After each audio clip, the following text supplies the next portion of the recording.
So, good morning. Diaday ko si diri sa atbang sa GME building. So, nagsuroy-suroy ta din his kadalanan.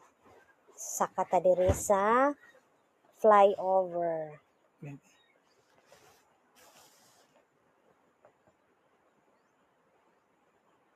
Kay mutawid ta dito sa pika sa dito sa may GME. So, ako nakit-an si ate namin ng limos kay naaday siya sakit.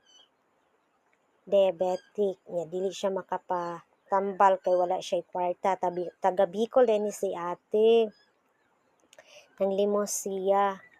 Naway na ay luoy sa iyaha makapatambal siya. So, padayon ta sa unahan. Kay mulibo ta adto ta dito sa GMA nga building, magpaduol ta.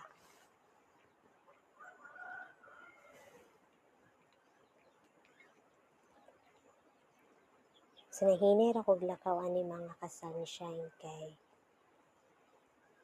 madanlog man. Yani abot na ko diri dapita. Gilid gyud sa GME building. So di man ta basa-basa makasulod din ha. So diri ra tas gawas.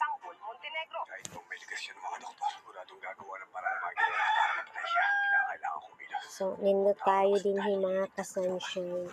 Mas nindot gud unta kung makasulod ta, makahimamatag mga artista charot. So, ipadayon ako sa unahan mga ka-sunshine. So, na siya LRT. Ay, MRT di ay.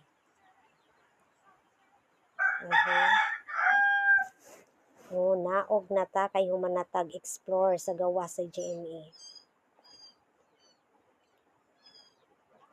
Di po ta magdugay diri kay init kaayo. Bisan og walay cloudy ba siya ba, pero init man.